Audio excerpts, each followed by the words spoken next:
Capítulo 3 del libro quinto del tomo 3 de Los Miserables de Víctor Hugo. Capítulo 3. Mario hombre. En esta época tenía Mario 20 años y hacía 3 que había abandonado a su abuelo. Habían quedado ambos en los mismos términos de una y otra parte, sin tratar de aproximarse ni de verse. Además, ¿para qué se habían de ver? ¿Para chocar? ¿Quién habría hecho conocer la razón al otro? Mario era el vaso de bronce, pero el señor Gillenormand era la olla de hierro. Pero digamos aquí que Mario se había equivocado al juzgar el corazón de su abuelo. Había creído que su abuelo no le había amado nunca, y que aquel buen hombre, vivo, duro y risueño, que juraba, gritaba, tronaba y levantaba el bastón, no había tenido para él a lo más sino ese afecto ligero y grave a la vez de los gerontes de comedia. Mario se engañaba. Hay padres que no quieren a sus hijos, pero no hay ni un abuelo que no adore a su nieto. En el fondo, ya lo hemos dicho, el señor Gillenormand idolatraba a Mario. Le idolatraba a su manera, con acompañamiento de sofiones y aun de golpes, mas cuando desapareció el niño sintió un negro vacío en el corazón. Exigió que no le hablasen más de él, sintiendo en su interior el ser también obedecido. En los primeros días esperó que el buonapartista, el jacobino, el terrorista, el setembrista volvería, pero pasaron las semanas, pasaron los meses, pasaron los años, y con gran desesperación del señor Gillenormand, el bebedor de sangre no volvió. No podía menos de echarle de casa, se decía el abuelo y se preguntaba: si volviera a pasar lo mismo, ¿volvería yo a obrar del mismo modo? Su orgullo respondía inmediatamente que sí, pero su encanecida cabeza, que sacudía en silencio, respondía tristemente que no. Tenía sus horas de abatimiento, le faltaba Mario, y los viejos tienen tanta necesidad de afectos como de sol. Para ellos el afecto es también calor. Por más fuerte que fuese su naturaleza, la ausencia de Mario había producido alguna variación en él.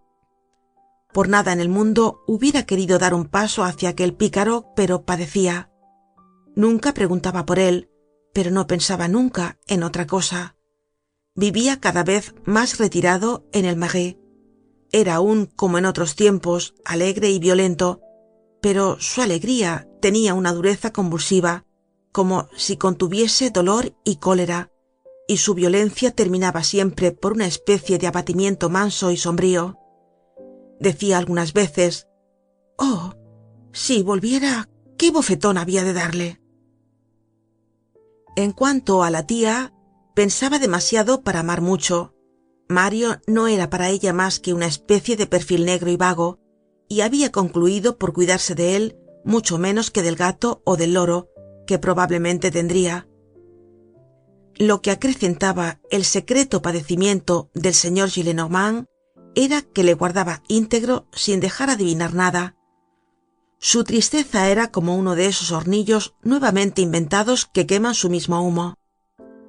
Sucedía a veces que llegaba algún oficioso malhadado y le hablaba de Mario, y le preguntaba: «¿Qué hace o qué ha sucedido de vuestro señor nieto?».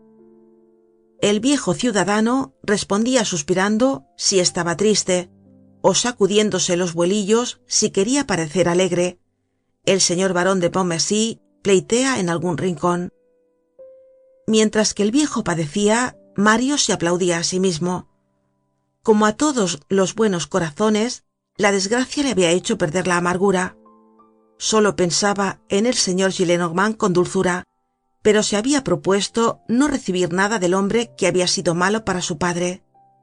Era aquello como la traducción mitigada de su primera indignación. Por otra parte, se creía dichoso por haber padecido y por padecer aún, porque lo hacía por su padre.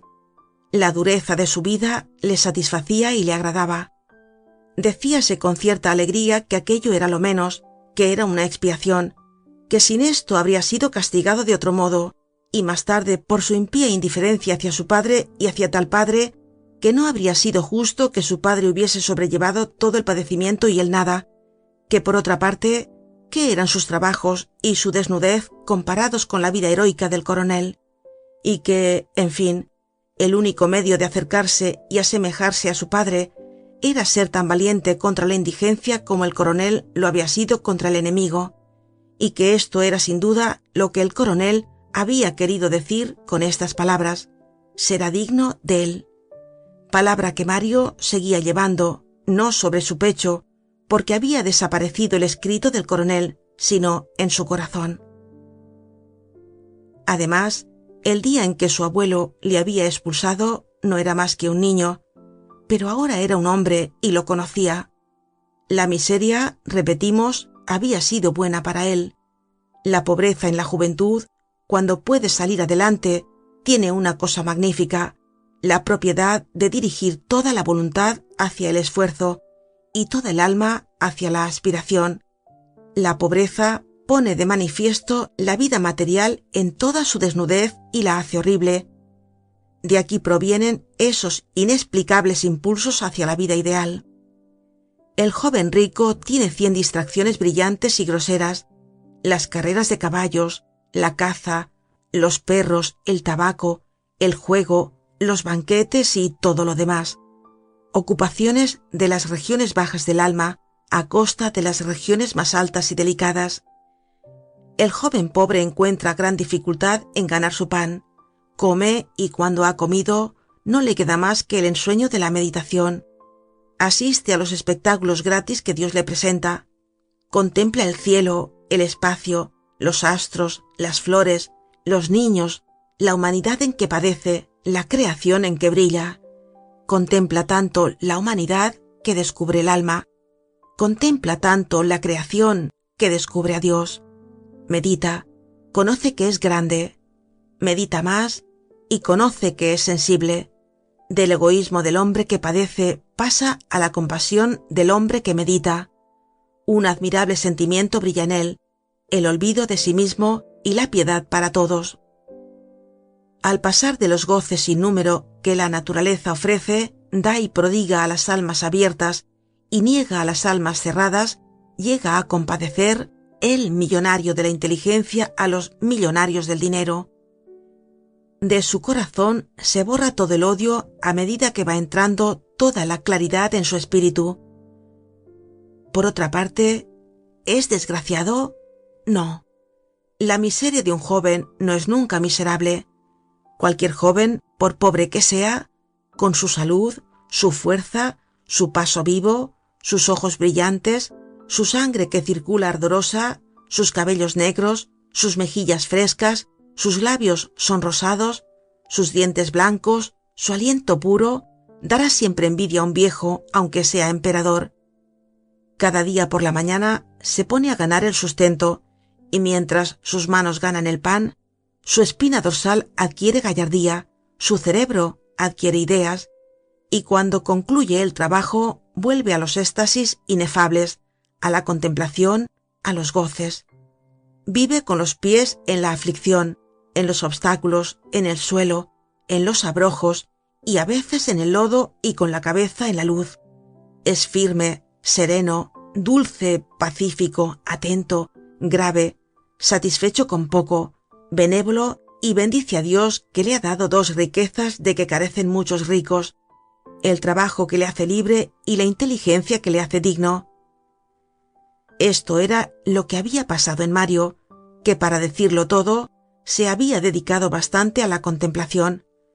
Desde el día en que había podido ganar su vida casi con seguridad, se había estacionado, encontrando buena la pobreza y descontando algo del trabajo por darlo al pensamiento, es decir, que pasaba días enteros meditando, sumergido y abstraído como un visionario en las muchas voluptuosidades del éxtasis y de la irradiación interior.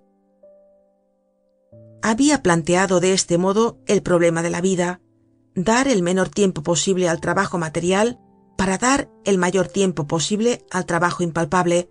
En otros términos, dedicar algunas horas a la vida real y el resto al infinito.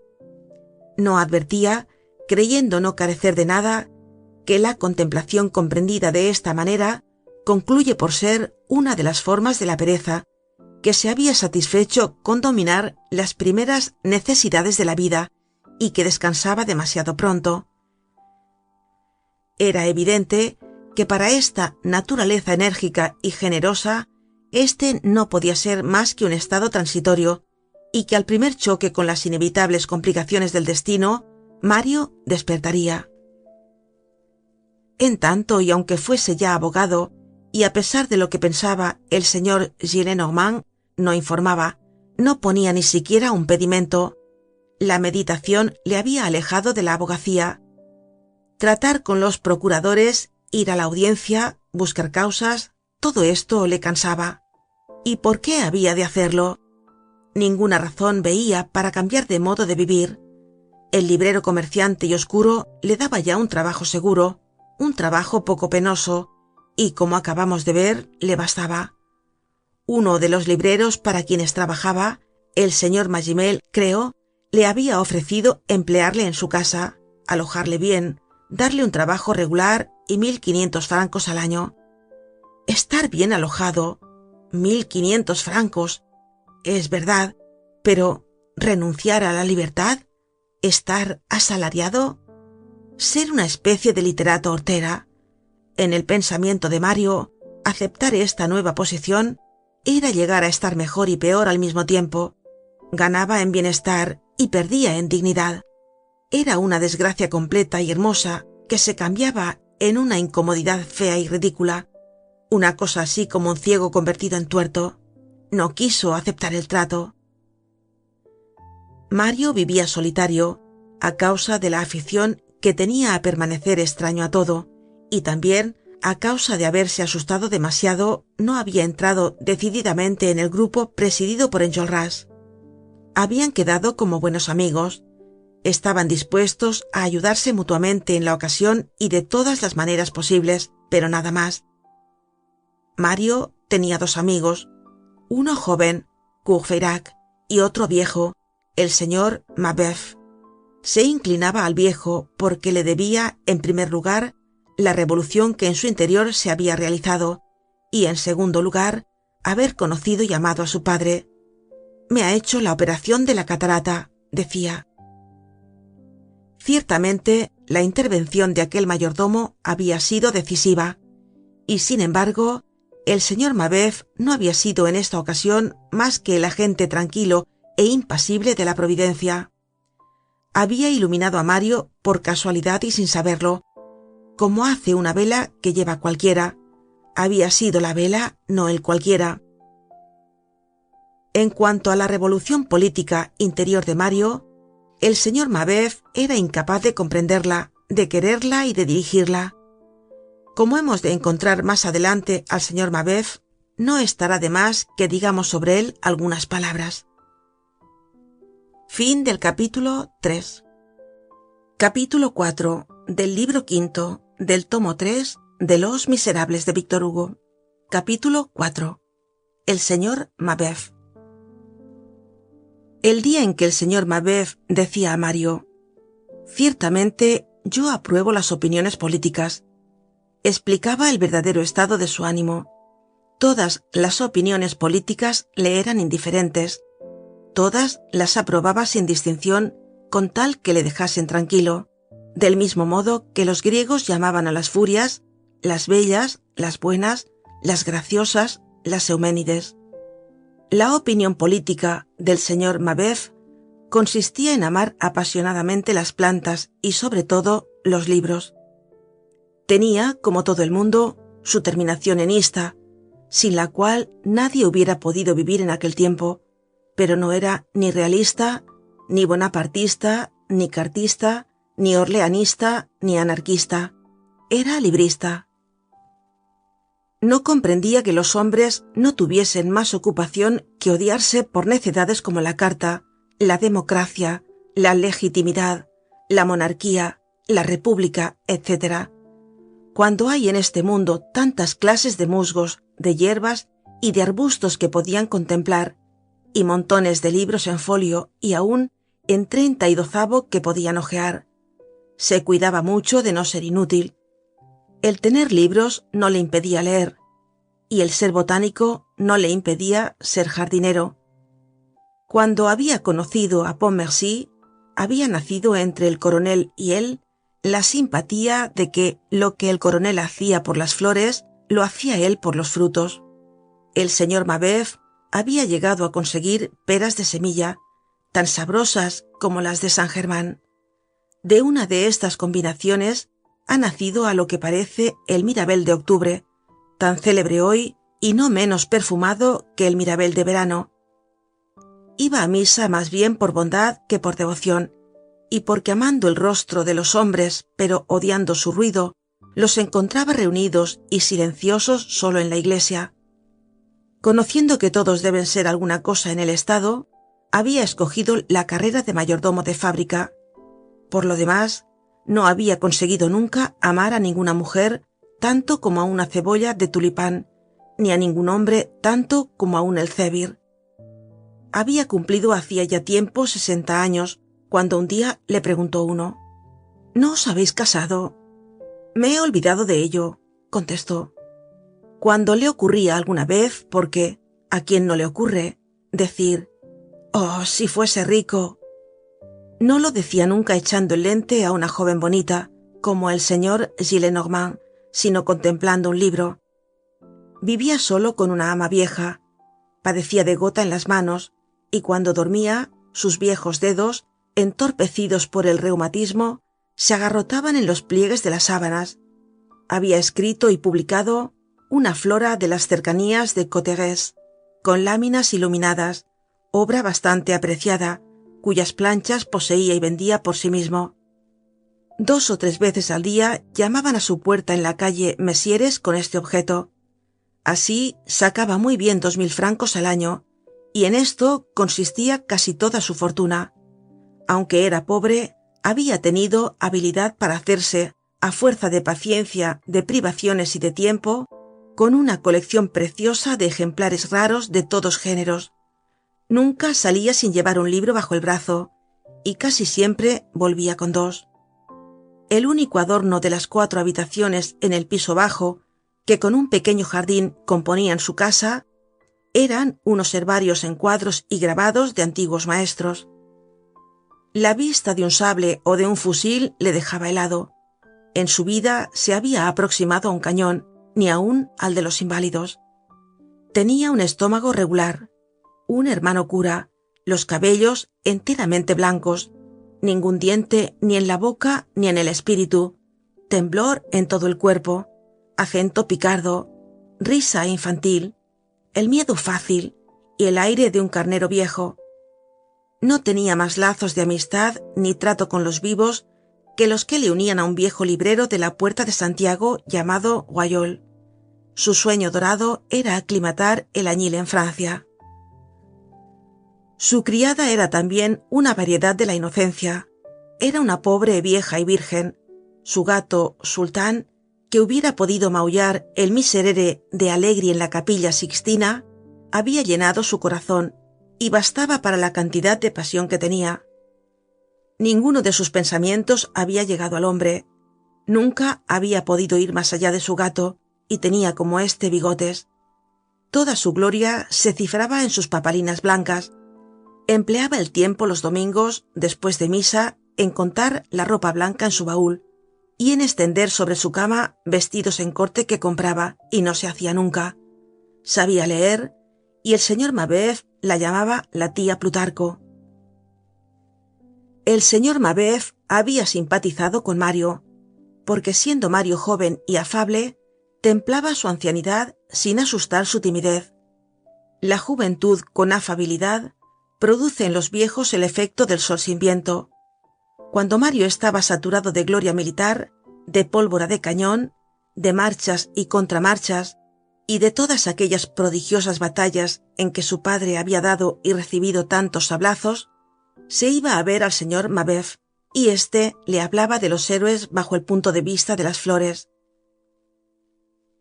Hacia 1830, su hermano el cura había muerto, y casi de repente, como cuando llega la noche, todo el horizonte se había oscurecido para el señor Mabeuf. Una quiebra, de notario, le hizo perder una suma de 10.000 francos, que era todo lo que poseía de la herencia de su hermano y de su patrimonio.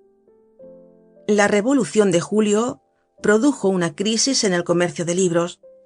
En tiempos revueltos, lo que menos se vende es una flora, y la flora de las cercanías de Cauterets se quedó sin venta, pasándose las semanas sin presentarse un comprador. Alguna vez el señor Mabeuf se estremecía al oír llamar. «Señor», le decía tristemente la tía Plutarco, «es el aguador». De pronto un día el señor Mabeuf abandonó la calle Messier, abdicó las funciones de mayordomo de fábrica, renunció a San Sulpicio, vendió una parte, no de sus libros, sino de sus estampas, que apreciaba menos, y fue a instalarse en una casita del Boulevard Montparnasse, donde no vivió más que un trimestre por 2 razones. Primera, porque el piso bajo y el jardín costaban 300 francos, y no se atrevía a pagar más de 200 de alquiler. Y segunda, porque la casa estaba cerca del tiro de Fatou, y oía a cada momento pistoletazos, lo cual le era insoportable. Cogió pues su flora, sus planchas, sus herbarios, sus carteras y sus libros, y se estableció cerca de la Salpêtrière, en una especie de cabaña del barrio de Austerlitz, donde por 50 escudos al año tenía 3 piezas, un jardín cerrado por un seto y pozo. Se aprovechó de esta mudanza para vender casi todos sus muebles. El día que entró en esta nueva habitación estuvo muy contento, y clavó él mismo los clavos para colgar los cuadros y los herbarios. Cavó en el jardín el resto del día, y por la noche, viendo que la tía Plutarco tenía el aspecto triste y pensativo, le dio un golpecito en el hombro y le dijo sonriéndose: «Ya tenemos el añil». Solo 2 visitantes, el librero de la Puerta de Santiago y Mario, eran admitidos en su cabaña de Austerlitz, nombre algo guerrero, y que por lo mismo le era bastante desagradable. Por lo demás, como acabamos de indicar, los cerebros absortos en una sabia meditación o en una locura, o lo que sucede más frecuentemente, en las 2 cosas a la vez, solo son sensibles con mucha lentitud a las realidades de la vida. Su mismo destino es como una cosa lejana para ellos. De estas concentraciones resulta una pasividad que, si fuese racional, se asemejaría a la filosofía. Estos hombres declinan, descienden, se deslizan y aún se desploman sin notarlo. Concluyen, es verdad, por despertar, pero tardíamente. Mientras tanto, parece que son extraños a la partida entablada entre su felicidad y su desgracia. Son la apuesta y miran la partida con indiferencia. Así es que, al través de esta oscuridad que se formaba en derredor suyo, todas sus esperanzas morían una después de otra, y sin embargo, el señor Mabeuf permanecía sereno, un poco puerilmente, pero muy profundamente. Sus hábitos intelectuales tenían la oscilación de un péndulo. Una vez impulsado por una ilusión, seguía andando por mucho tiempo, aun cuando la ilusión hubiese desaparecido. Un reloj no se detiene en el momento mismo en que se pierde la llave. El señor Mabeuf tenía inocentes placeres, que eran poco costosos e inesperados. La menor casualidad se los proporcionaba. Un día la tía Plutarco leía una novela en un rincón del cuarto. Leía en voz alta, creyendo que así lo entendía mejor, porque leer alto es afirmarse a sí mismo en la lectura, y hay personas que leen muy alto y que parece se dan una especie de palabra de honor de lo que leen. La tía Plutarco leía pues con esta energía la novela que tenía en la mano, y el señor Mabeuf la oía sin escuchar. Siguiendo su lectura, la tía Plutarco llegó a esta frase. Tratábase de un oficial de dragones y de una bella joven. La beldad se incomodó, y el dragón... Aquí se interrumpió para limpiar los anteojos. Buda y el dragón, repitió a media voz el señor Mabeuf. Sí, es verdad, había un dragón que desde el fondo de su caverna arrojaba llamas por la boca y encendía el cielo. Ya habían sido incendiadas muchas estrellas por este monstruo, que tenía además garras de tigre. Buda fue a la caverna y pudo convertir al dragón. Es un buen libro ese que estáis leyendo, tía Plutarco. No hay leyenda más bonita. Y el señor Mabeuf cayó en una deliciosa meditación. Fin del capítulo 4. Capítulo 5 del libro quinto del tomo 3 de Los Miserables de Víctor Hugo. Capítulo 5. La pobreza buena vecina de la miseria. Mario tenía simpatía hacia aquel cándido anciano que se veía cogido lentamente por la indigencia y que se iba asustando poco a poco, pero sin entristecerse aún. Mario encontraba a Courfeyrac y buscaba al señor Mabeuf, pero muy raramente, 1 o 2 veces al mes a lo más. El mayor placer de Mario era dar largos paseos solo por los bulevares exteriores, o por el campo de Marte, o por las calles de árboles menos frecuentadas del Luxemburgo. Algunas veces pasaba mediodía mirando una huerta, los cuadros de lechugas, las gallinas entre el estiércol, o un caballo dando vueltas a una noria. Los que pasaban le miraban con sorpresa, y algunos hallaban en él un aspecto sospechoso y una fisonomía siniestra. Sin embargo, no era más que un joven pobre meditando sin objeto. En uno de aquellos paseos había descubierto el caserón de Gorbeau, y habiéndole tentado el aislamiento y el bajo precio, se instaló en él. No se le conocía allí más que por el señor Mario. Algunos de los antiguos generales o compañeros de su padre le invitaron cuando le conocieron a que fuese a visitarlos, y Mario no había rehusado, porque aquellas visitas eran otras tantas ocasiones de hablar de su padre. Así iba de tiempo en tiempo a casa del conde de Pajol, a casa del general Bellavesne, a casa del general Fririon y a los inválidos. Allí se tocaba y se bailaba, y en aquellas noches Mario se ponía el frac nuevo, pero no iba nunca a estas reuniones ni a estos bailes, sino los días en que helaba mucho, porque no podía pagar un coche y no quería llevar las botas sino como un espejo. Decía algunas veces, pero sin amargura: los hombres están constituidos de tal modo que se puede entrar en una reunión cubierto de lodo por todas partes, excepto en las botas. No se os pregunta para recibiros más que por una cosa irreprensible. ¿Por la conciencia? No, por las botas. Todas las pasiones, excepto las del corazón, se disipan en la meditación. La fiebre política de Mario había desaparecido. La revolución de 1830, satisfaciéndole y calmándole, había conspirado a este fin. Había pues permanecido el mismo, excepto en la cólera. Tenía siempre las mismas opiniones, pero se habían dulcificado. Propiamente hablando, no tenía ya opiniones, tenía simpatía. ¿Y a qué partido pertenecía? Al de la humanidad. Y en la humanidad escogía la Francia, en la nación el pueblo, y en el pueblo la mujer. A ésta se dirigía principalmente su piedad. Prefería una idea a un hecho, un poeta a un héroe, y admiraba más un libro como el de Job que un triunfo como Marengo. Cuando después de un día de meditación se iba por las noches a los bulevares y al través de las ramas de los árboles descubría el espacio sin fondo, los resplandores sin nombre, el abismo, la sombra, el misterio, le parecía muy pequeño todo lo humano. Creía, y tal vez con razón, haber llegado a la verdad de la vida y de la filosofía humana, y había concluido por no mirar casi más que al cielo, única cosa que la verdad puede ver desde el fondo de su pozo.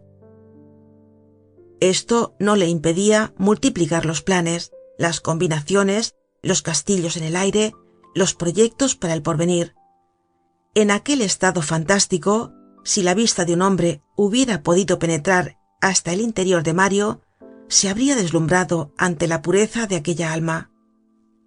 En efecto, si fuese dado a nuestros carnales ojos ver en la conciencia de otro, se juzgaría con más acierto a un hombre por lo que sueña en su imaginación que por lo que piensa, porque en el pensamiento hay voluntad, en el sueño no la hay. Este sueño o meditación, cuando es espontáneo, toma y conserva aún en lo gigantesco e ideal la figura de nuestro espíritu. Nada sale más directamente y más sinceramente del fondo mismo de nuestra alma que esas aspiraciones irreflexivas y desmesuradas hacia los esplendores del destino. En ellas, más que en las ideas compuestas, razonadas y coordinadas, puede encontrarse el verdadero carácter de cada hombre. Las quimeras de nuestra imaginación son los objetos que más se nos parecen. Cada uno sueña lo desconocido y lo imposible, según su naturaleza. Hacia mediados de este año de 1831, la vieja que servía a Mario le contó que iban a despedir a sus vecinos, a la miserable familia Jondrette. Mario, que pasaba casi todo el día fuera de casa, apenas sabía si tenía vecinos.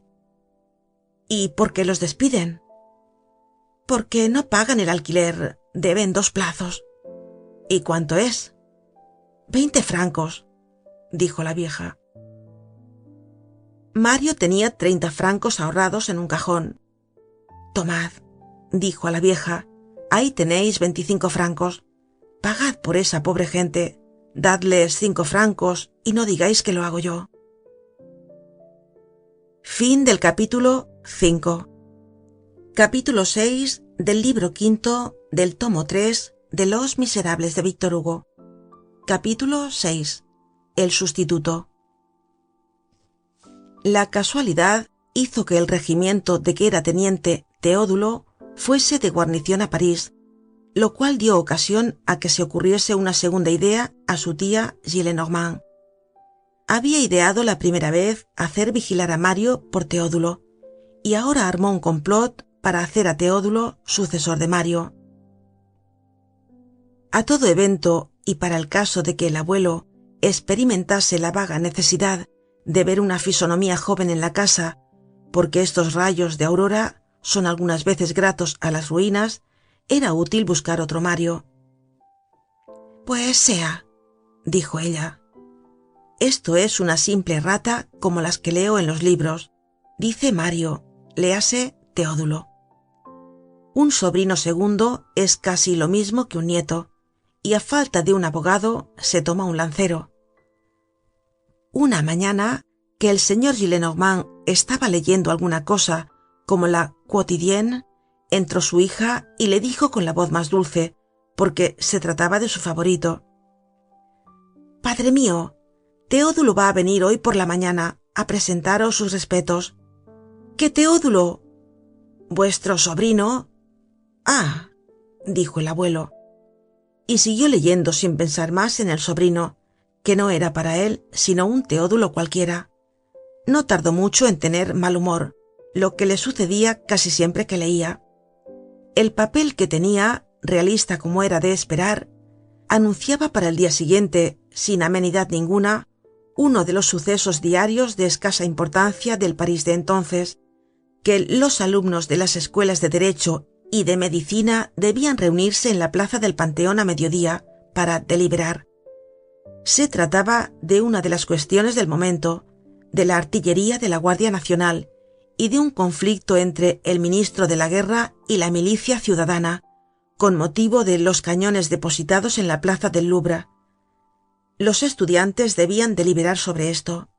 No era necesario más para enfurecer al señor Gillenormand.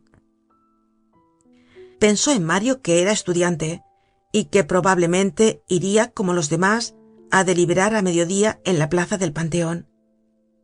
Cuando estaba pensando en esto penosamente, entró el teniente Teodulo vestido de paisano, lo que era hábil, y fue discretamente introducido por la señorita Gillenormand. El lancero había hecho este razonamiento: el viejo druida no lo ha colocado todo a renta vitalicia, y esto vale muy bien que uno se disfrace de paisano de cuando en cuando. La señorita Gillenormand dijo en voz alta a su padre: Teodulo, vuestro sobrino. Y en voz baja al teniente: aprueba todo lo que diga. Y se retiró. El teniente, poco acostumbrado a encuentros tan venerables, balbuceó con alguna timidez: buenos días, tío. e hizo un saludo mixto, compuesto del bosquejo involuntario y maquinal del saludo militar, terminado por un saludo de paisano. Ah, ¿sois vos? Está bien, sentaos, dijo el abuelo. Y dicho esto, olvidó completamente al lancero. Teodulo se sentó y el señor Gillenormand se levantó y se puso a pasear de un lado a otro de la sala con las manos en los bolsillos, hablando alto y dando tormento con sus viejos dedos irritados a los 2 relojes que llevaba en los 2 bolsillos del calzón. Ese montón de mocosos, y eso se convoca en la plaza del Panteón. Por vida de los chicos, galopines que estaban ayer mamando. Si les apretaran la nariz aún saldría leche. Y eso va a deliberar mañana a mediodía. ¿A dónde vamos? ¿A dónde vamos? Es claro que vamos a un abismo. Esto nos lleva a los descamisados. La artillería ciudadana. Deliberar sobre la artillería ciudadana. Ir a charlar a mediodía acerca de las pedorretas de la Guardia Nacional. ¿Y con quién se van a encontrar allí? Véase a dónde conduce el jacobinismo. Apuesto todo lo que se quiera, 1.000.000 contra cualquier cosa. ¿A que no habrá allí más que perseguidos por la justicia y presidiarios cumplidos? Los republicanos y los presidiarios no son más que una nariz y un pañuelo. Cornet decía: ¿a dónde quieres que vaya, traidor? Y Fouché respondía: a donde quieras, imbécil. Estos son los republicanos. Es verdad, dijo Teodulo. El señor Gillenormand medio volvió la cabeza, vio a Teodulo y continuó: cuando pienso que ese tunante ha hecho la picardía de hacerse carbonario, ¿por qué has abandonado tu casa? Por hacerte republicano. Pss. En primer lugar, el pueblo no quiere tu república, no la quiere, porque tiene buen juicio, y sabe muy bien que siempre ha habido reyes, y que los habrá siempre. Sabe muy bien que el pueblo, después de todo, no es más que el pueblo, y se burla de tu república. ¿Lo oyes, tonto? ¿No es bastante horrible semejante capricho? Enamorarse del padre Duchesne, poner buena cara a la guillotina, cantar romances y tocar la guitarra debajo del balcón del 93. Vamos, merecen que se les escupa por tontos. Todos son lo mismo, ni uno se exceptúa. Basta respirar el aire que corre por la calle para ser insensato. El siglo XIX es un veneno. Cualquier perdido se deja crecer la barba de chivo, se cree un verdadero personaje y deja plantados a sus ancianos padres. Esto es lo republicano, esto es lo romántico. Y hacedme el favor de decir, ¿qué significa esto de romántico? Todas las locuras posibles. Hace un año el ser romántico era ir a Hernani. Ahora pregunto yo, ¿qué es Hernani? Antítesis, abominaciones, que ni siquiera están escritas en francés. Y luego se ponen cañones en la plaza del Louvre. Tales son las violencias de este tiempo. Tenéis razón, tío, dijo Teodulo. El señor Gillenormand continuó: cañones en la plaza del museo. ¿Y para qué? Cañón. ¿Qué me quieres? ¿Queréis ametrallar al Apolo de Belvedere? ¿Qué tienen que hacer vuestros cartuchos con la Venus de Médicis? Oh, estos jóvenes de ahora son todos unos perdidos. Qué gran cosa es su Benjamín Constant. Y los que no son malvados, son necios. Hacen todo lo que pueden para ser feos. Van mal vestidos, tienen miedo de las mujeres. Están alrededor de las faldas con un aire de mendigos que hace reír a las piedras. Palabra de honor que se les puede llamar los pobres vergonzantes del amor. Son deformes y se completan siendo estúpidos. Repiten los retruécanos de Thiersilen y de Poitiers. Gastan levitas sacos, chalecos de palafrenero, camisas gruesas, pantalones de paño burdo, botas de mal becerro, y su lengua se parece a su plumaje. Podría uno servirse de su jerga para remendar sus zapatos. Y toda esta inepta gentecilla tiene opiniones políticas. Veamos. Debería prohibirse severamente tener opiniones políticas. Fabrican sistemas, refunden la sociedad, demuelen la monarquía, echan por tierra todas las leyes, ponen el granero en el lugar de la cueva y a mi portero en el lugar del rey. Trastornan la Europa de arriba abajo, reedifican el mundo y tienen por una gran fortuna mirar socarronamente las piernas de las lavanderas que suben en sus carros. Ah, Mario, ah, vagabundo, ir a vociferar en la plaza pública, discutir, debatir, tomar medidas, porque esto lo llaman medidas, santo Dios. El desorden se empequeñece y se hace estúpido. He visto el caos y ahora veo los puches. Unos escolares deliberar sobre la Guardia Nacional. Esto no se vería ni aun en el país de los ojibebas, ni en el de los cododaches. Los salvajes que andan desnudos con la cabezota adornada con un volante de jugar a la pelota y con una maza en la pata son menos brutos que estos bachilleres. Monigotes que no valen 4 sueldos, haciéndose los entendidos y los graves. Deliberar, raciocinar. Este es el fin del mundo. Es evidentemente el fin de este miserable globo terráqueo. Era preciso una convulsión final y la da la Francia. Deliberad, pillos. Todas estas cosas sucederán mientras se vaya a leer periódicos a las galerías del Odeón, lo cual cuesta un sueldo, y el sentido común, y la inteligencia, y el corazón, y el alma, y el talento. Salen de allí y se separan de su familia. Todos los periódicos son una peste, todos hasta la bandera blanca, porque en el fondo Martainville era un jacobino. Ah, justo ciclo. Tú podrías gloriarte de haber desesperado a tu abuelo. Es evidente, dijo Teodulo. Y aprovechando el momento en que el señor Gillenormand tomaba aliento, el lancero añadió magistralmente: no debería haber más periódicos que el Monitor, ni más libros que el Anuario Militar. El señor Gillenormand prosiguió: lo mismo que Susieyes, un regicida que llegó a senador, porque siempre concluyen por esto. Se hieren el rostro con su tuteamiento ciudadano para llegar a hacerse llamar el señor conde. El señor conde, así en letras gordas como el brazo de los camorristas de septiembre, el filósofo Sieyes. Me hago la justicia de que no he hecho nunca más caso de las filosofías de estos filósofos que de los anteojos del pagano de Tívoli. Vi un día a los senadores que pasaban por el muelle en Malaquais, con mantos de terciopelo morado sembrados de abejas, con sombreros a lo Enrique IV.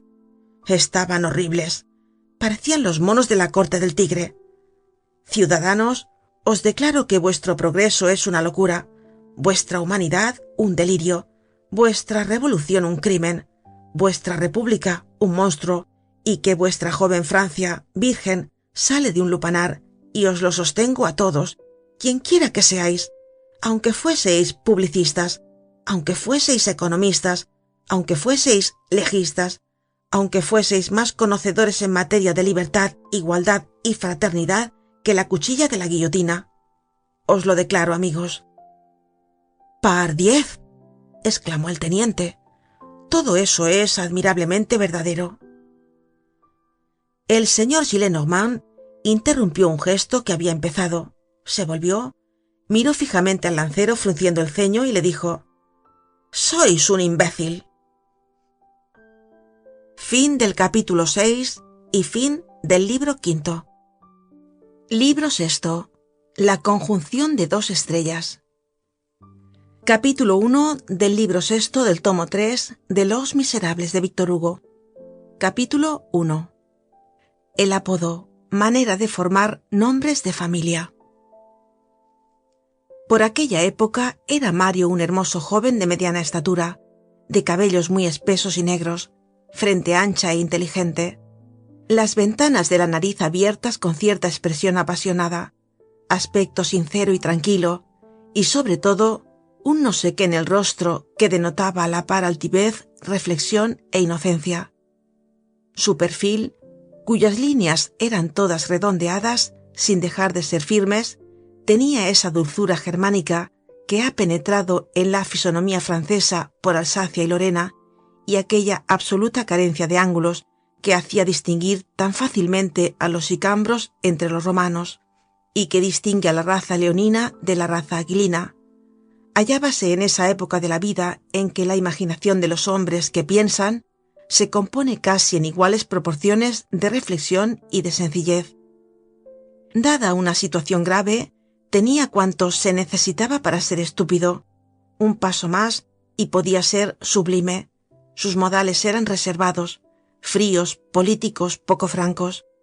Como su boca era graciosísima, sus labios, los más encarnados, y sus dientes, los más blancos del mundo, su sonrisa atemperaba lo que había de severo en su fisonomía. En ciertos momentos formaban singular contraste aquella frente casta y aquella sonrisa voluptuosa. Tenía pequeños los ojos y grande la mirada. En el tiempo de su mayor miseria, observaba que las jóvenes se volvían a mirarle cuando pasaba, lo cual era causa de que huyese o se ocultase con la muerte en el alma.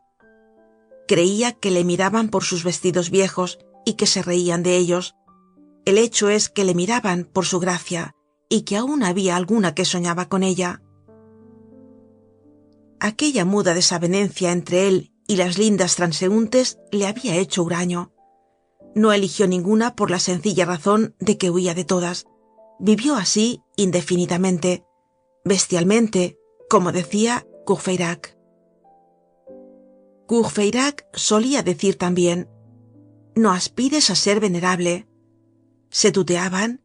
Ya se sabe que las amistades jóvenes propenden al tuteamiento. Querido, un consejo. No leas tanto en los libros y mira un poco más las faldas. Siempre hay algo de bueno en ellas. Oh, Mario, a fuerza de huir y de ponerte colorado, te embrutecerás. Otras veces Courfeyrac le encontraba y le decía: buenos días, señor cura. Cuando Courfeyrac le había dirigido alguna frase por este estilo, Mario huía más que nunca durante 8 días de las mujeres y procuraba a todo trance no encontrarse con Courfeyrac. Había, sin embargo, en la inmensa creación 2 mujeres de quienes Mario no huía y contra las cuales no tomaba precaución ninguna. Verdad es que hubiera sido extremada su admiración si le hubieran dicho que eran mujeres. Una era la vieja barbuda que barría su cuarto y de la cual decía Courfeyrac: viendo que su criada se deja la barba, Mario no se deja la suya. La otra mujer era una joven, a la cual veía frecuentemente, pero sin mirarla nunca. Desde hacía más de un año, Mario observaba en una calle de árboles desierta de Luxemburgo, la que costea el parapeto o muro del vivero, a un hombre y a una niña, casi siempre sentados uno al lado del otro en el mismo banco, en el extremo más solitario del paseo, por el lado de la calle del oeste. Cada vez que esa casualidad, que se entromete en los paseos de las personas meditabundas, llevaba a Mario por aquella calle, y esto sucedía casi todos los días, hallaba allí la misma pareja. El hombre podría tener 70 años. Parecía triste y serio. Toda su persona presentaba el aspecto robusto y fatigado de los militares retirados. Si hubiera llevado una condecoración, Mario habría dicho: es un antiguo oficial. Tenía buen aspecto, pero inabordable, y nunca fijaba su mirada en la mirada de nadie. Vestía un pantalón azul, un levitón también azul, y un sombrero de anchas alas, traje que parecía siempre nuevo, una corbata negra y una camisa de cuáquero, es decir, deslumbrante por su blancura, pero de tela gruesa. Al pasar un día una griseta junto a él, dijo: vaya un viejo bien aseado. Tenía el pelo muy blanco. La primera vez que la joven que le acompañaba fue a sentarse con él en el banco que parecía habían adoptado, era una muchacha de 13 o 14 años, flaca hasta el punto de ser casi fea, encogida, insignificante, y que tal vez prometía tener bastante buenos ojos, solo que los tenía siempre levantados con una especie de desagradable seguridad. Tenía ese aspecto a la vez aviejado e infantil de las colegialas de un convento, y vestía un traje mal cortado de merino negro. Parecían ser padre e hija. Mario examinó durante 2 o 3 días a aquel viejo, que no era todavía un anciano, y a aquella niña, que no era todavía una joven, y después no puso más atención en ellos. Estos, por su parte, parecía que ni aun le veían, Hablaban entre sí con aire apacible e indiferente. La joven charlaba sin cesar y alegremente. El viejo hablaba poco, pero a cada momento fijaba en ella sus ojos, llenos de una inefable ternura paternal. Mario había contraído maquinalmente la costumbre de pasearse por aquella calle, en la cual los encontraba todos los días. Véase lo que pasaba. Generalmente Mario llegaba por el extremo de la calle opuesto a su banco y la recorría a lo largo. Pasaba por delante de la pareja, después volvía y recorría de nuevo el paseo hasta el extremo por donde había entrado y volvía a comenzar. Repetía este vaiviene 5 o 6 veces cada día, y el paseo otras 5 o 6 veces por semana, sin que, a pesar de tanto encuentro, aquellas personas y él hubieran llegado a cambiar un saludo. Aquel hombre y aquella niña, aunque parecían, o tal vez porque parecían, evitar las miradas, naturalmente habían despertado la atención de 5 o 6 estudiantes, que de cuando en cuando se paseaban por el vivero. Los estudiosos después de sus clases, los otros después de su partida de billar. Courfeyrac, que era de estos últimos, los observó algún tiempo, pero, pareciéndole fea la muchacha, puso buen cuidado en alejarse pronto. Había huido como un parto, lanzándoles en vez de dardo un apodo. Habiéndole chocado únicamente el traje de la chica y los cabellos del viejo, llamó a la joven señorita Negro y al padre señor Blanco, y con tal suerte que, no conociéndoles nadie e ignorando su verdadero nombre, el apodo ocupó el lugar e hizo las veces de aquel. Los estudiantes decían: «Oh, ya está el señor Blanco en su puesto», y Mario, como los demás, halló muy cómodo llamar a aquel desconocido el señor Blanco. Seguiremos su ejemplo y adoptaremos el nombre de Blanco para mayor facilidad de este relato. Mario continuó así, viéndoles casi todos los días a la misma hora durante el primer año. El hombre le agradaba, pero la muchacha le parecía un poco tosca y muy sin gracia. Fin del capítulo 1. Capítulo 2 del libro 6 del tomo 3 de Los Miserables de Víctor Hugo. Capítulo 2. Lux facta est. El segundo año, precisamente en el punto de esta historia a que ha llegado el lector, sucedió que la costumbre de pasear por el Luxemburgo se interrumpió, sin que el mismo Mario supiera por qué, y estuvo cerca de 6 meses sin poner los pies en aquel paseo. Por fin, un día volvió allá. Era una serena mañana de estío, y Mario estaba alegre como se suele estar cuando hace buen tiempo. Parecíale que llevaba en el corazón todos los cantos de los pájaros que oía y todo el cielo azul que veía al través del ramaje de los árboles.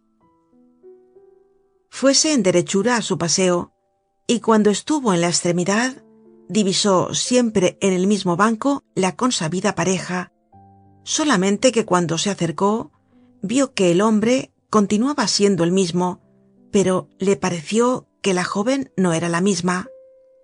La persona que ahora veía era una hermosa y alta criatura con las formas más encantadoras de la mujer, en ese momento preciso en que se combinan todavía con las gracias más cándidas de la niña. Momento fugaz y puro, que solo pueden traducir estas 2 palabras: 15 años. Tenía admirables cabellos castaños, matizados con reflejos de oro, una frente que parecía hecha de mármol, mejillas que parecían formadas de hojas de rosa, un sonrosado pálido, una blancura que revelaba cierta emoción interior, una boca de forma exquisita, de la cual se desprendía la sonrisa como una luz y la palabra como una música, una cabeza que Rafael hubiera dado a María, colocada sobre un cuello que Juan Guyon hubiera dado a Venus, y para que nada faltase a aquella figura encantadora, la nariz no era bella, era linda, ni recta, ni aguileña, ni italiana, ni griega.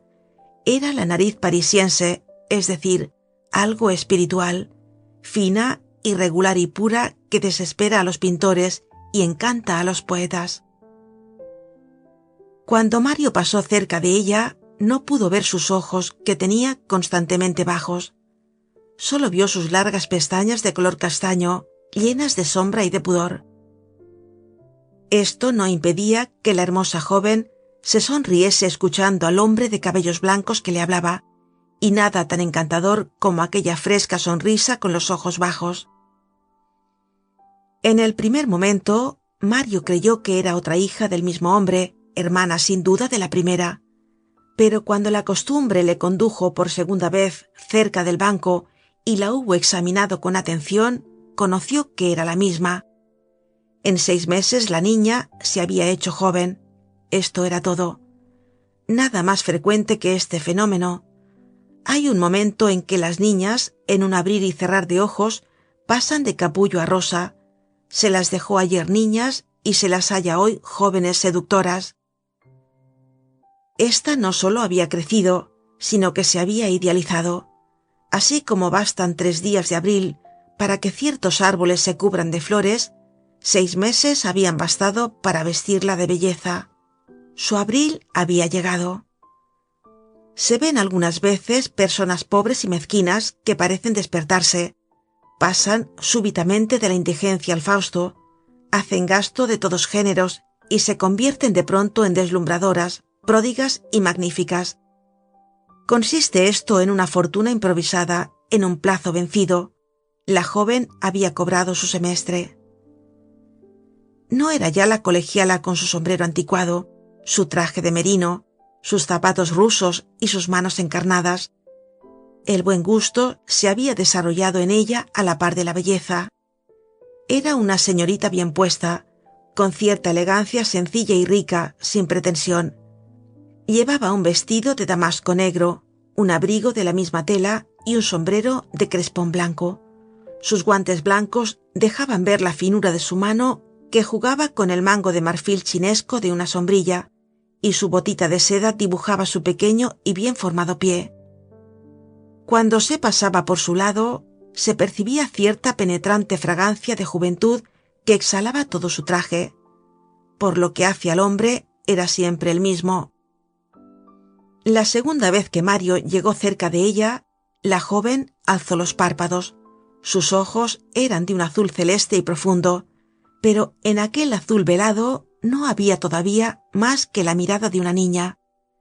Miró a Mario con indiferencia, como hubiera mirado a la mona que corría por bajo de los sicomoros, o al jarrón de mármol que proyectaba su sombra sobre el banco. Mario, por su parte, continuó el paseo pensando en otra cosa. Pasó todavía 4 o 5 veces cerca del banco donde estaba la joven, pero sin mirarla. Los días siguientes volvió como de ordinario a Luxemburgo, como de ordinario halló al padre y a la hija, pero no hizo alto en ellos. No pensó más en aquella joven cuando fue hermosa que lo que había pensado cuando era fea. Pasaba, sí, cerca del banco donde ella estaba, pero solo por costumbre. Fin del capítulo 2. Capítulo 3 del libro 6 del tomo 3 de Los Miserables de Víctor Hugo. Capítulo 3. Efecto de primavera. Un día el aire estaba tibio, el Luxemburgo inundado de sombra y de sol, el cielo puro como si los ángeles lo hubiesen lavado por la mañana. Los pajarillos cantaban alegremente, posados en el ramaje de los castaños. Mario había abierto toda su alma a la naturaleza. En nada pensaba, vivía y respiraba. Pasó cerca de aquel banco. La joven alzó los ojos y sus 2 miradas se encontraron. ¿Qué había esta vez en la mirada de la joven? Mario no hubiera podido decirlo. No había nada y lo había todo. Fue un relámpago extraño. Ella bajó los ojos. Él continuó su camino. Lo que acababa de ver no era la mirada ingenua y sencilla de un niño. Era una sima misteriosa que se había entreabierto y luego bruscamente cerrado. Hay un día en que toda joven mira así. Desgraciado el que se encuentre cerca. Esta primer mirada de un alma que no se conoce todavía a sí misma es como el alba en el cielo. Es el despertar de alguna cosa radiante y desconocida. Nada puede pintar el encanto peligroso de esa luz que ilumina vagamente de pronto adorables tinieblas y que se compone de toda la inocencia del presente y de toda la pasión del porvenir. Es una especie de ternura indecisa que se revela por casualidad y que espera. Es un lazo que la inocencia tiende a su pesar y en el cual aprisiona los corazones sin saberlo y sin quererlo. Es una virgen que mira como una mujer. Es raro que a donde quiera que caiga esta mirada no haga nacer una profunda meditación.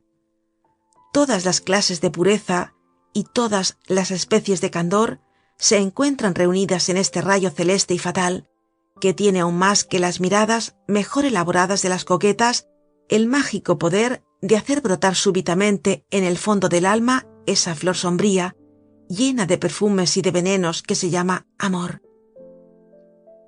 Por la tarde, al volver a su buhardilla, Mario fijó la vista en su vestido y notó por primera vez que tenía el poco aseo, la inconveniencia y la estupidez inaudita de irse a pasear al Luxemburgo con su vestido de todos los días, es decir, con un sombrero roto hacia el ala, con botas gruesas como las de un carretero, un pantalón negro que estaba blanquecino por las rodillas y una levita negra que palidecía por los codos.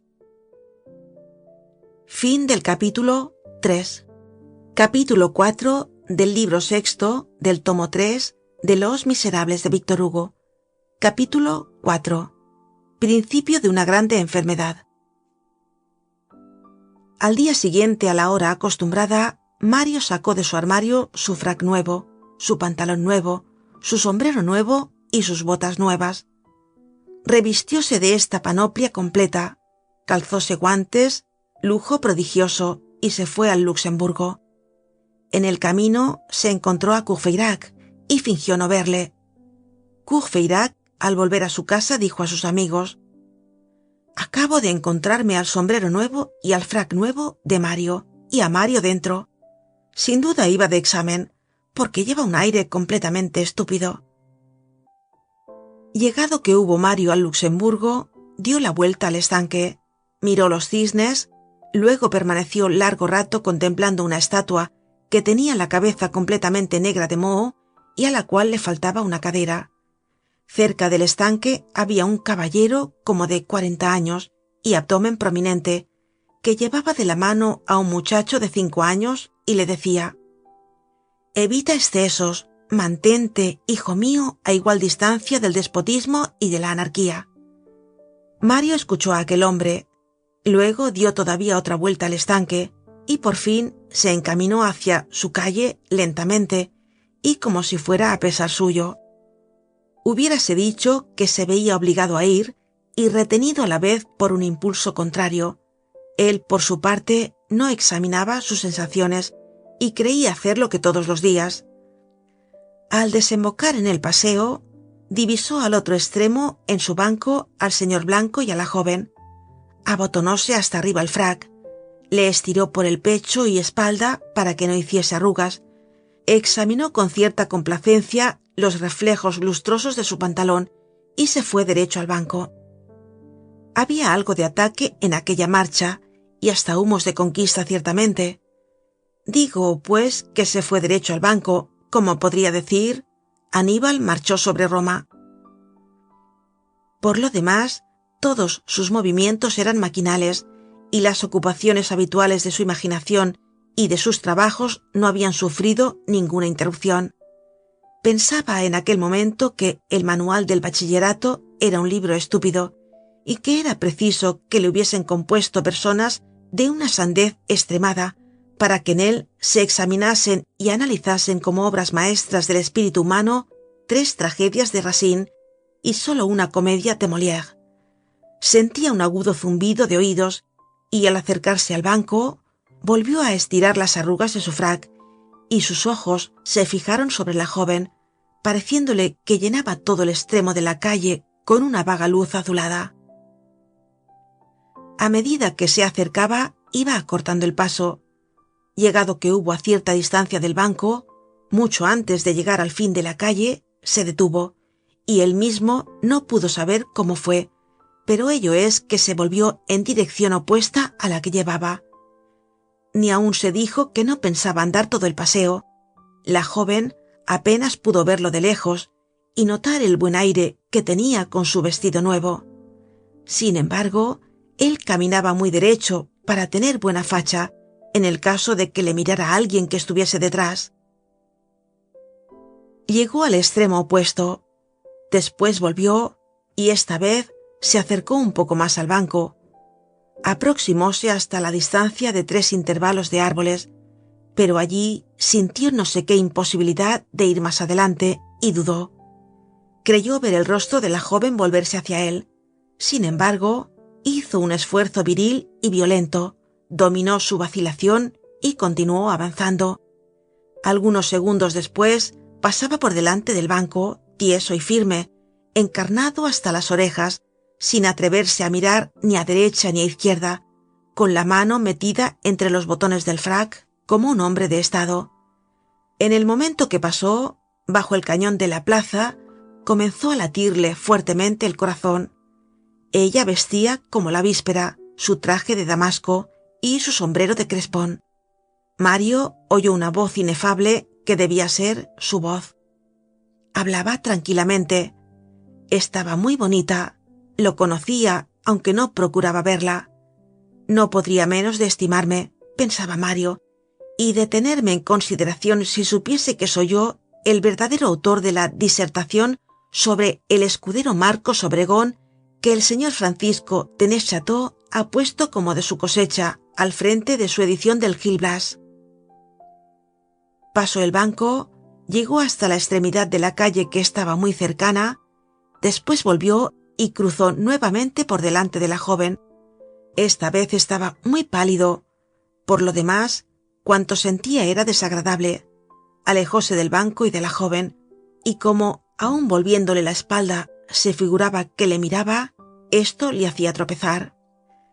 No trató más de acercarse al banco, detúvose a la mitad de la calle, y allí, cosa que nunca hacía, se sentó, mirando de reojo a un lado y a otro, y pensando, en las más recónditas profundidades de su espíritu, que al fin y al cabo era difícil que las personas cuyo sombrero blanco y vestido negro admiraba fuesen absolutamente insensibles a su lustroso pantalón y a su frac nuevo. Al cabo de un cuarto de hora, se levantó como si fuera a comenzar de nuevo su paseo en dirección de aquel banco que aparecía rodeado de una aureola. Quedóse, sin embargo, en pie e inmóvil. Por la primera vez desde hacía 15 meses, se dijo a sí mismo que aquel señor que se sentaba allí todos los días con aquella joven habría reparado sin duda en él y que le habría parecido extraña su asiduidad. Por la primera vez también conoció que era algo irreverente designar a aquel desconocido, aun en el secreto de su pensamiento, con el apodo del señor Blanco. Permaneció pues algunos minutos con la cabeza baja, haciendo dibujos en la arena con una varita que tenía en la mano. Después volvióse bruscamente al lado opuesto al banco al señor Blanco y a su hija, y se marchó a su casa. Aquel día se olvidó de ir a comer. A las 8 de la noche se acordó de que no había comido, y siendo ya muy tarde para bajar a la calle de Santiago, «Bah», dijo, y comió un pedazo de pan. No se acostó sino después de haber cepillado su traje y de haberlo doblado con gran cuidado. Fin del capítulo 4. Capítulo 5 del libro 6 del tomo 3 de Los Miserables de Víctor Hugo. Capítulo 5. Caen varios rayos sobre la tía Bougon. Al día siguiente, la tía Bougon, pues así llamaba Courfeyrac a la portera inquilina principal y criada del caserón Gorbeau, en realidad se llamaba la tía Bougon, como ya hemos dicho, pero el tarambana de Courfeyrac nada respetaba. La tía Bougon, decimos, observó estupefacta que el señorito Mario salía otra vez con su vestido nuevo. Volvió a Luxemburgo, pero no pasó del banco que estaba a la mitad del paseo. Sentóse allí como la víspera, considerando de lejos y viendo distintamente el sombrero blanco, el traje negro y sobre todo la claridad azulada. No se movió de aquel punto y no volvió a su casa hasta que cerraron las puertas de Luxemburgo. No vio retirarse al señor Blanco y a su hija, y dedujo de aquí que habían salido del jardín por la verja de la calle del oeste. Posteriormente, algunas semanas después, cuando pensó en ello, no pudo nunca acordarse dónde había comido aquel día. Al día siguiente, era el tercero, la tía Bougon quedó estupefacta otra vez. Mario salió con su vestido nuevo. «¡3 días de seguida!», exclamó la portera. Y trató de seguirle, pero Mario andaba muy deprisa, a grandes pasos, de modo que seguirle era para la tía Bougon como si un hipopótamo tratase de seguir a un corzo. Le perdió de vista a los 2 minutos y volvióse sofocada, casi asfixiada por su asma y furiosa. «¡Habráse visto!», exclamaba. «Hay valor para ponerse el vestido nuevo todos los días y para hacer correr a la gente de esta manera». Mario se había encaminado al Luxemburgo. La joven estaba allí con el señor Blanco. Mario se acercó lo más que pudo, aparentando leer en un libro, pero permaneció todavía muy lejos. Luego volvió a sentarse en su banco, donde pasó 4 horas mirando saltar a los bulliciosos gorriones que le parecía que se burlaban de él. Así pasaron 15 días. Mario iba al Luxemburgo, no para pasearse, sino para sentarse siempre en el mismo sitio, y sin saber por qué, luego que llegaba allí no se movía. Todas las mañanas se ponía su vestido nuevo para no dejarse ver, y al día siguiente volvía a hacer lo mismo. Decididamente, ella tenía una hermosura maravillosa. La sola observación que pudiera hacerse parecida a una crítica era que la contradicción que existía entre su mirada, que era triste, y su sonrisa, que era alegre, daba a su rostro un aspecto como extraviado, lo cual hacía que en ciertos momentos aquella dulce cara pareciera extraña, sin dejar de ser encantadora. Fin del capítulo 5. Capítulo 6 del libro 6 del tomo 3 de Los Miserables de Víctor Hugo. Capítulo 6. Prisionero. Uno de los últimos días de la segunda semana, Mario estaba, como de costumbre, sentado en su banco, teniendo en la mano un libro abierto, del cual hacía 2 horas que no había vuelto una hoja. De repente se estremeció. Al final de la calle se verificaba un acontecimiento. El señor Blanco y su hija acababan de levantarse. La hija habíase apoyado en el brazo del padre, y ambos se dirigían lentamente hacia el medio del paseo donde se encontraba Mario. Este cerró su libro, luego le abrió y procuró leer. Temblaba. La aureola venía recta a él. «¡Oh, Dios mío!», pensaba. «No me darán tiempo para tomar una postura conveniente». En tanto, continuaban avanzando el hombre de cabellos blancos y la joven. Parecíale que aquello duraba siglos, cuando, en realidad, solo habían pasado algunos segundos. «¿Qué vendrán a hacer?», se preguntaba. «¿Cómo? ¿Va a pasar por aquí? ¿Sus pies van a pisar esa arena, en esta calle, a 2 pasos de mí?». Estaba completamente trastornado. Hubiera querido en aquel instante ser hermoso, tener una condecoración. Oía aproximarse al ruido dulce y mesurado de sus pasos. Imaginábase que el señor Blanco le dirigía miradas irritadas. «¿Irá a hablarme este caballero?», pensaba. Bajó la cabeza. Cuando la levantó, estaban pegando con él. La joven pasó y al pasar le miró. Le miró fijamente, con cierta dulzura pensativa que hizo estremecerse a Mario de la cabeza a los pies. Le pareció que le reconvenía por haber estado tanto tiempo sin llegarse hasta ella, y que le decía: «Yo soy quien vengo». Mario quedó deslumbrado ante aquellas pupilas llenas de rayos y de abismos. Sentía arder una hoguera en su cerebro. Ella se había acercado a él. ¡Qué alegría! Y luego, ¿cómo le había mirado? Le pareció más bella que nunca la había visto.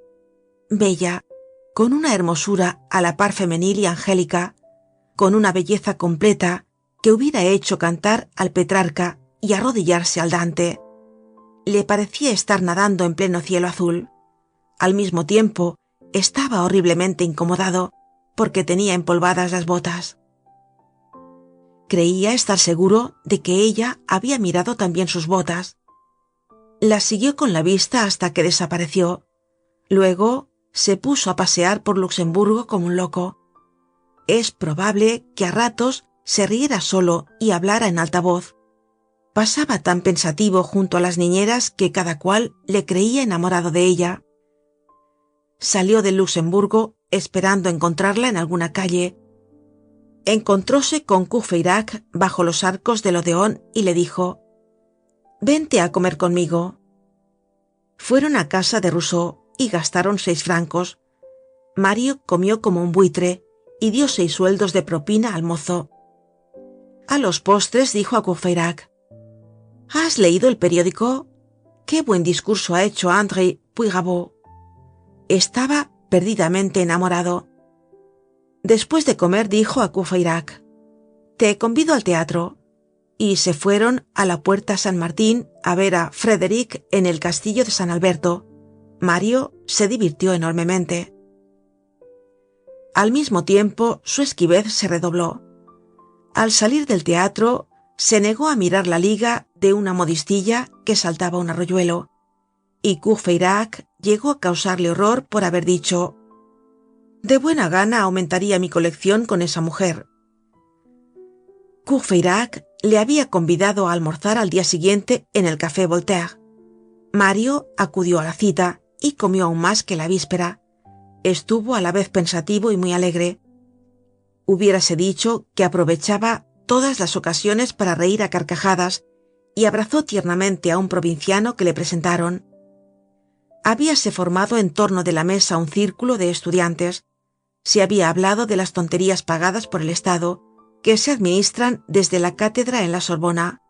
Luego la conversación recayó sobre las faltas y lagunas de los diccionarios y prosodias de Quicherat. Mario interrumpió la discusión para exclamar: «Sin embargo, debe ser muy agradable tener una condecoración». «Esto es chistoso», dijo Courfeyrac por lo bajo a Juan Prouvaire. «No», respondió Juan Prouvaire, «al contrario, es serio». Y era serio, en efecto. Mario se hallaba en esa primera hora violenta y llena de encanto en que comienzan las grandes pasiones. Una mirada había hecho todo esto. Cuando la mina está cargada, cuando el combustible está pronto, nada es más fácil. Una mirada es una chispa. La suerte estaba echada. Mario amaba a una mujer. Su destino entraba en lo desconocido. La mirada de las mujeres se parece a ciertos rodajes tranquilos en la apariencia, pero forminables. Pasamos a su lado todos los días quieta e impunemente y sin sospechar nada. Llega un momento en que hasta olvidamos que aquello está allí. Se va, se viene, se sueña, se habla, se ríe. De pronto nos sentimos cogidos. Todo acabó. La rueda nos detiene. La mirada nos ha preso. Nos ha preso no importa por dónde ni cómo, por una parte cualquiera de nuestro pensamiento que vagaba sin objeto. Por una distracción que hemos tenido, estamos perdidos. Pasaremos completamente por toda la máquina. Se apodera de nosotros un encadenamiento de fuerzas misteriosas y en vano luchamos. No hay socorro humano posible. Vamos a caer de engranaje en engranaje, de angustia en angustia, de tortura en tortura. Nosotros, nuestra imaginación, nuestra fortuna, nuestro porvenir, nuestra alma. Y según que nos hallemos en poder de una criatura malvada o de un noble corazón, no saldremos de esa espantosa máquina sino desfigurados por la vergüenza o transfigurados por la pasión. Fin del capítulo 6.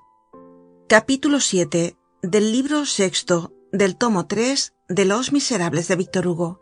Capítulo 7. Aventuras de la letra U en el terreno de las suposiciones.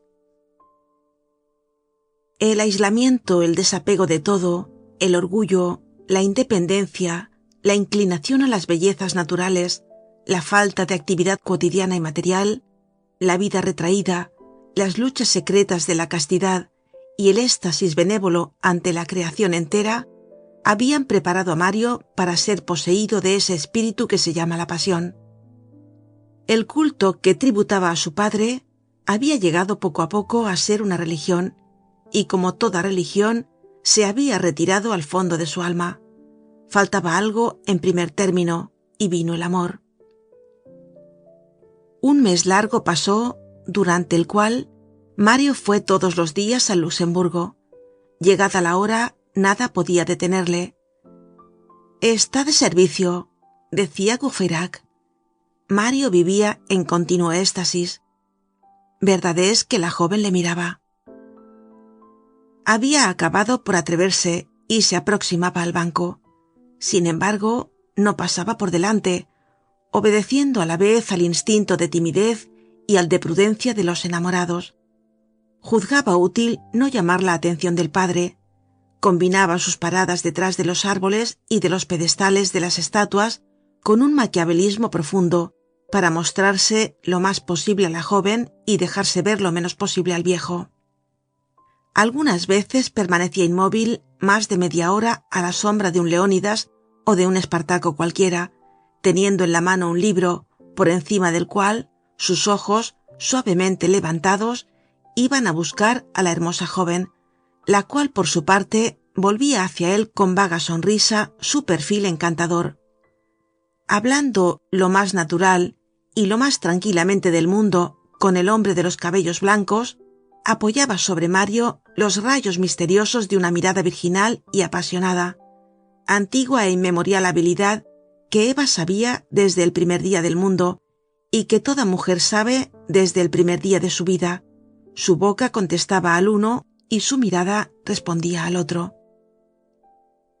Preciso es creer, sin embargo, que el señor Blanco había llegado al fin a notar algo, porque frecuentemente, al ver a Mario, se levantaba y se ponía a pasear.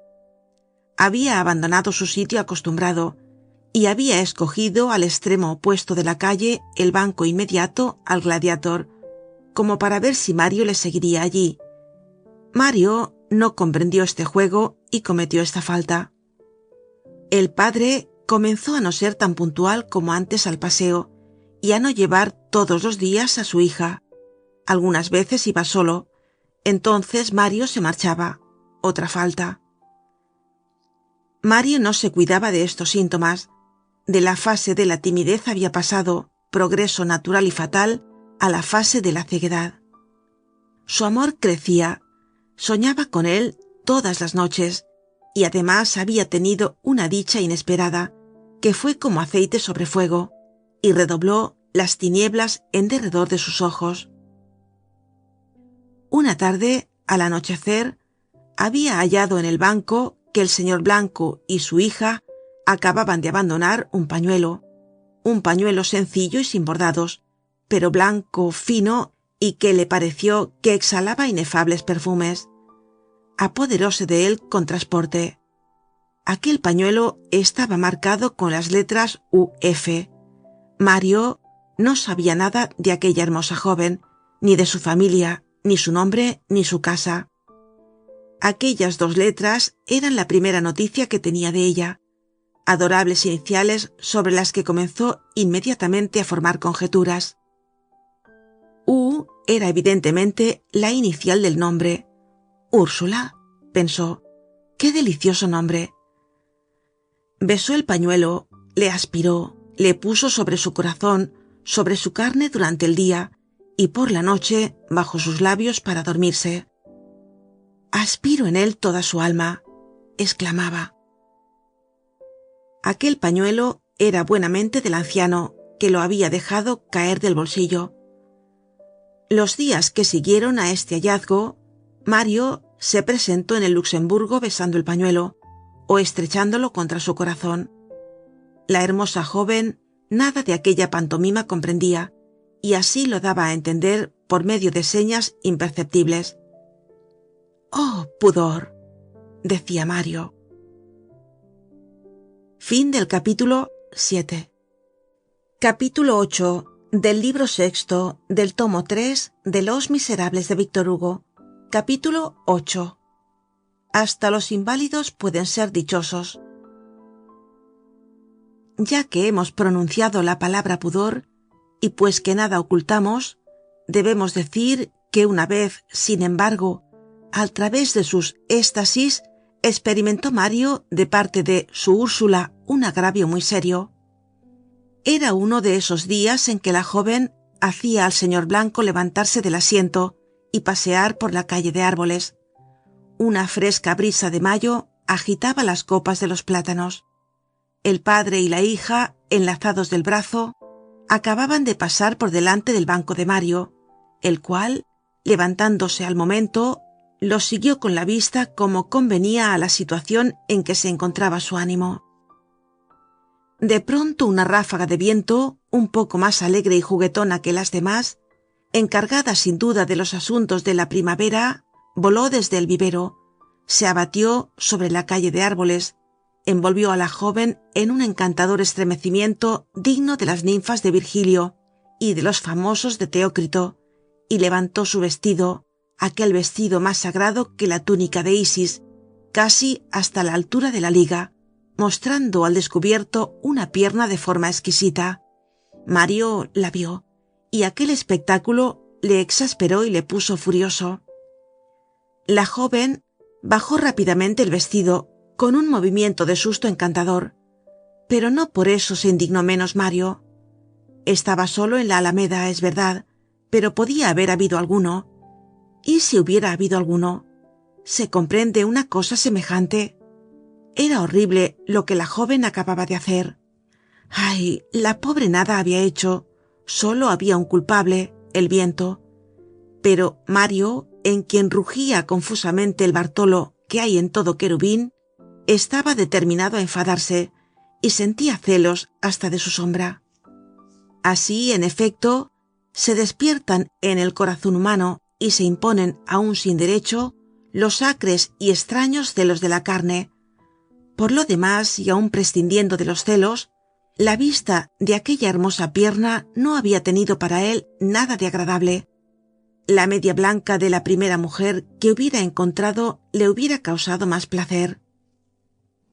Cuando su Úrsula, después de haber llegado al extremo de la alameda, volvió a pasar con el señor Blanco por delante del banco donde Mario se había sentado de nuevo, éste la dirigió una mirada irritada y feroz. La joven experimentó ese movimiento de hombros y ese leve arqueamiento de cejas que significa ¿qué tendrá? Esta fue su primera riña. Apenas acababa Mario de reñir con ella de este modo por medio de los ojos, cuando una persona atravesó el paseo. Era un inválido encorvado, arrugado y todo cano, con uniforme del tiempo de Luis XV, que llevaba al pecho la pequeña placa ovalada de paño encarnado, con espadas cruzadas, cruz de San Luis del Soldado, e iba adornado además de una manga del uniforme sin brazo dentro, una barba de plata y una pierna de palo. Mario creyó notar que aquel ente tenía el aire extremadamente satisfecho. Le pareció que el viejo cínico, al pasar cojeando por su lado, le había dirigido una guiñada fraternal y alegre, como si una casualidad cualquiera hubiese hecho que estuviesen de inteligencia y que hubieran saboreado en común alguna buena fortuna. ¿Qué tenía para estar tan contento aquel resto de Marte?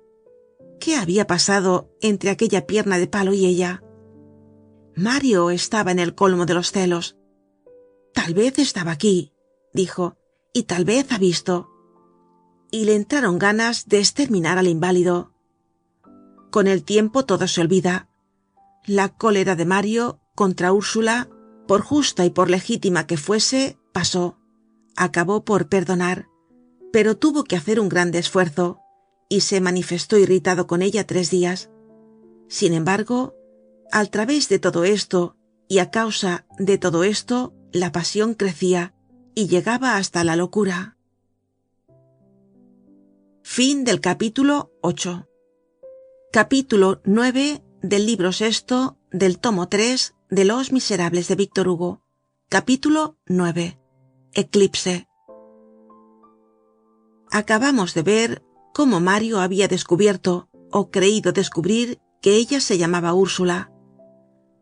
Comiendo se abre el apetito, y en amor sucede lo que en la mesa. Saber que se llamaba Úrsula era mucho y era poco. Mario, en 3 o 4 semanas, devoró aquella felicidad. Deseó otra y quiso saber dónde vivía. Había cometido una primera falta, caer en la emboscada del banco del Gladiador. Había cometido la segunda, no permanecer en el Luxemburgo cuando iba solo el señor Blanco. Cometió la tercera, que fue inmensa. Siguió a Úrsula. Vivía en la calle del Oeste, en el sitio menos frecuentado, en una casa nueva de 3 pisos de modesta apariencia. Desde aquel momento, Mario añadió a su dicha de verla en el Luxemburgo la de seguirla hasta su casa. Su hambre se aumentaba. Sabía cómo se llamaba, a lo menos de nombre.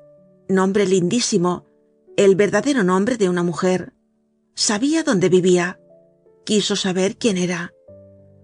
Una noche, después de seguir al padre y a la hija hasta su casa, luego que los vio desaparecer tras de la puerta cochera, entróse en su seguimiento y preguntó valientemente al portero: ¿Es el señor del piso principal el que acaba de entrar? No, contestó el portero, es el inquilino del tercero. Había dado un paso. Este triunfo alentó a Mario. ¿Interior o exterior?, preguntó.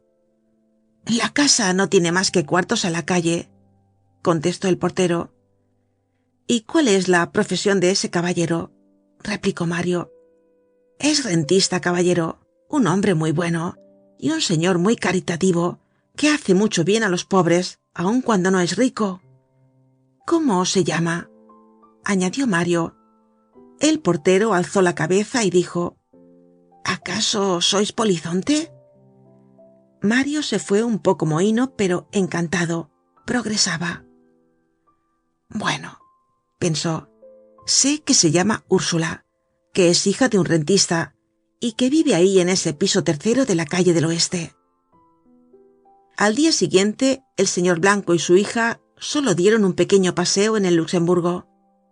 Todavía era muy de día cuando se marcharon. Mario los siguió a la calle del Oeste como acostumbraba. Al llegar a la puerta cochera, el señor Blanco hizo pasar primero a su hija. Luego se detuvo antes de atravesar el umbral. Se volvió y miró fijamente a Mario. Al día siguiente ya no fueron al Luxemburgo, y Mario esperó en balde todo el día. Entrada la noche, fue a la calle del Oeste y vio luz en las ventanas del 3er piso, y se paseó por debajo hasta que se apagó la luz. Al día siguiente tampoco fueron al Luxemburgo. Mario esperó todo el día, y luego fue a ponerse de centinela bajo las ventanas. Esto le entretenía hasta las 10 de la noche. Ya no comía. La fiebre alimenta al enfermo y el amor al enamorado. Así pasaron 8 días. El señor Blanco y su hija no volvieron a aparecer por el Luxemburgo. Mario formaba tristes conjeturas. No se atrevía a espiar la puerta cochera durante el día. Contentábase con ir de noche a contemplar la claridad rojiza de los cristales. Veía de cuando en cuando pasar algunas sombras, y el corazón le latía con este espectáculo. Al 8º día, cuando llegó bajo las ventanas, no había luz en estas. «¡Calla!», exclamó. «Todavía no han encendido la luz, y sin embargo es ya muy de noche. ¿Habrán salido?». Esperó hasta las 10, hasta las 12, hasta la 1 de la mañana, pero no se encendió ninguna luz tras las vidrieras del 3er piso, ni entró nadie en la casa. Se fue, pues, muy triste. A la mañana siguiente, porque no vivía sino de día siguiente en día siguiente, ni había hoy para él, digámoslo así. A la otra mañana no vio a nadie en el Luxemburgo. Lo esperaba. Al anochecer fue a la casa. No se veía ninguna luz en las ventanas. Las persianas estaban cerradas. El piso tercero estaba oscuro como boca de lobo. Mario llamó a la puerta cochera, entró y dijo al portero: ¿El señor del piso tercero? Se ha mudado, contestó el portero. Mario vaciló y dijo débilmente: ¿Cuándo? Ayer. ¿Dónde vive ahora? No lo sé. ¿No ha dejado las señas de su nueva casa? No. Y el portero, levantando la nariz, conoció a Mario. Calla, dijo, sois vos. Con que decididamente sois de policía. Fin del capítulo 9 y fin del libro 6.